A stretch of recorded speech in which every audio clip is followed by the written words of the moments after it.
দাউ দাউ করে আগুন, পুড়ে ছাই একের পর এক ঝুপড়ি।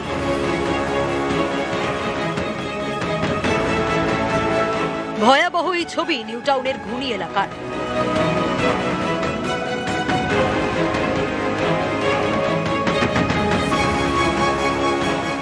সন্ধ্যা 7টার দিকে আগুন লেগেছে। আগুন লাগার পরে তো সঙ্গে সঙ্গে তো দমকলও আসেনি, কোনো পুলিশ কাউকেই পাওয়া যায়নি। 50-60টা বালতি নিয়ে লেবারদেরকে দিয়ে আগুন এইদিকে নেবালাম, কিন্তু এদিকে আমরা আর কিছু করতে পারিনি। হ্যাঁ, এই জন্য তো আমরা প্রচুর আতঙ্কিত। এই নিয়ে আমরা 3বার মৃত্যুর মুখোমুখি হয়েছি ম্যাডাম। ঘুনি এলাকাটি ইকো পার্কের পিছনে। এখানে রয়েছে একের পর এক ঝুপড়ি, ঘিঞ্জি এলাকা।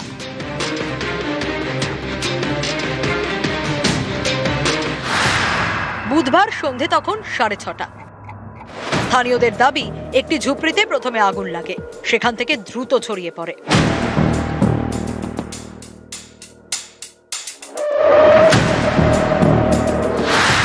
সন্ধে 7:10 ঘটনাস্থলে যায় দমকল। একে একে পৌঁছয় 20টি ইঞ্জিন। চলে আগুন নেভানোর কাজ, কিন্তু ততক্ষণে পুড়ে ছাই শতাধিক ঝুপড়ি। আমার অনেক ক্ষতি হয়েছে। আমার দুটো ঘর বোঝার জিনিসপত্র, 20,000 মতন টাকা পয়সা সব পুড়ে আগুন ধরে গেছে। আগুনটা কোথা থেকে লাগলো? আগুনটা লেগেছিল আমার ঘরের পিছন থেকে। তার জ্বালাচ্ছিলেন কেউ? না, কেউ তার জ্বালাচ্ছিল না। আমরা সব ঘরে ঘুমোচ্ছিলাম, সেই সময় আগুনটা লেগেছে আমার ঘরের পিছন সাইডটা থেকে। লেগে সব পুড়ে গিয়েছে। আমরা আগুন লিভার চেষ্টা করছিলাম, আমাদের কল ছিল, কলের থেকে জল নিয়ে বালতিতে করে নিয়ে দিচ্ছে, কোনো কাজ হচ্ছে না। অ্যালুমিনিয়াম তার চালাতে গিয়ে ওটা থেকে আগুন লেগে গেছিল। ওটা কি বাড়ির ভিতরে জ্বালাচ্ছিল? না, ওই সামনে ওদের তো এরকম ফাঁকা ফাঁকা জায়গা থাকে, ওখানে পোড়াচ্ছিল। পোড়াতে গিয়ে আগুন এমনই ছিটকেছে, সে দাও দাও করে ধরা প্লাস্টিক থাকে, ধরে গেছিল। এবং উনি আর সামলাতে পারেন, উনি কাউকে ডাকিও উনি ভয়ে পালিয়ে এসেছে, আর ওই থেকে আগুনটা ছড়ে। ঝুপড়িগুলি পুড়ে ছাই। বাসিন্দাদের সরিয়ে নিয়ে যাওয়া হয় এলাকারই একটি প্রাইমারি স্কুলে। কিন্তু এই আগুন লাগলো কিভাবে? তদন্তের নির্দেশ দিয়েছেন মুখ্যমন্ত্রী। আমাদের মাননীয় মুখ্যমন্ত্রী তিনিও আমাকে ফোনে যোগাযোগ করেছিলেন 2বার। তিনি টাইম টু টাইম খবরও নিয়েছেন সব। তিনিও বলেছেন যে ভালো করে যাতে এটা এনকোয়ারি হয় এবং ফরেনসিক যা করবার সব কিছু পুলিশ এবং আমাদের ডিপার্টমেন্ট যৌথভাবে যা করবার রিপোর্ট তৈরি করবে। বুধবার রাত তখন 2টো। নিয়ন্ত্রণে আসে আগুন, শুরু হয় কুলিং প্রসেস।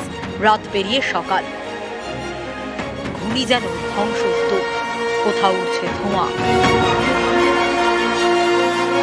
ছড়িয়ে ছিটিয়ে পোড়া সব জিনিস। আগুনে পুড়ে ছাই অনেক ঘর, অনেক ঠিকানা। নিউজ 18 বাংলা। নিউ টাউনের ঝুপড়িতে ভয়াবহ আগুন। প্রাণে বাঁচতে কেউ ঘর ছেড়েছেন এক কাপড়ে, কেউ শুধু আনতে পেরেছেন রোজকার ওষুধ। মাথার উপর ছাদ নেই, ঘুনিতে এখন শুধুই হাহাকার।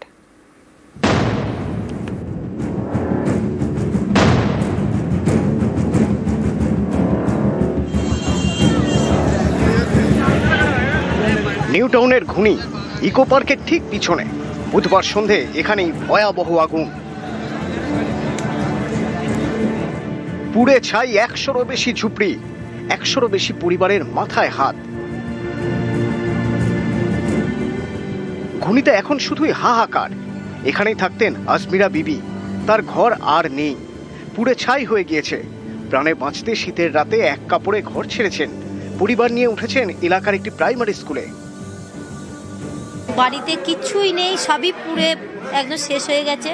আমরা একদম কিচ্ছুতে নেই, আমরা একদম পুরো ভিখারি হয়ে গেছি। আমরা বাড়ির ভিতরে গ্যাস ছিল, ফ্রিজ ছিল, আরো অনেক কিছু ছিল, হাঁড়ি বাসন থালা বাটি অনেকই ছিল।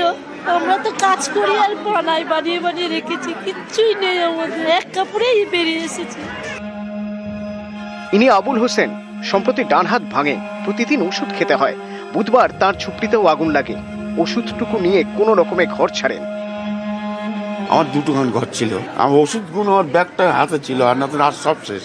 যাতে কিছু টাকা পয়সা জিনিসপত্র সারা বছর ধরে ইনকাম করেছিলাম, সব ওই ঘরের ভেতরে ছিল। ডকুমেন্ট বলতে কাগজপত্র ছিল আমাদের ছেলেপিলেদের, ওই পাচ্ছি মেম্বার থেকে দিচ্ছে, ওই রুটি কলা চিড়িয়ে। মেহেরুনেসা বিবি, তার ঘরও পুড়ে খাক। পরিবার নিয়ে উঠেছেন এলাকার প্রাইমারি স্কুলে। আমি বাচ্চা দুটোকে জাস্ট নিয়েছি, আমার গায়ে কিছুই ছিল না, খালি বাচ্চা দুটোকে নিয়ে আমি বেরিয়ে চলে এসেছি। সব পুড়ে গেছে। এখন তো গাইডলাইন ভালো দিচ্ছে, আমাদের দেখছে ভালো, কাল রাত থেকে খাওয়া দাওয়া ভালোই দিচ্ছে, এখানে সবকিছুই পাচ্ছে। অন্যের চোখে ঝুপড়ি, সোনামণির কাছে ঘর, সেই ঘরটাই একটু একটু করে সাজিয়েছিলেন, সব পুড়ে ছাই। আগুনটা কিভাবে লেগেছে আমরা নিজেও জানি না, প্লাস আগুন যা লেগেছে পুরো সব পুরো ছাই হয়ে গেছে, জামা কাপড় সব পুরো ছাই হয়ে গেছে। যারা কাছাকাছি ছিলাম মেন রোডের গায়ে তারা কিছুটা রেহাই হয়েছে, কিন্তু যারা একদম নিচের দিকে ছিল তাদের পুরো সব কিছু পুরো ছাই হয়ে গেছে, কিচ্ছু নেই আর।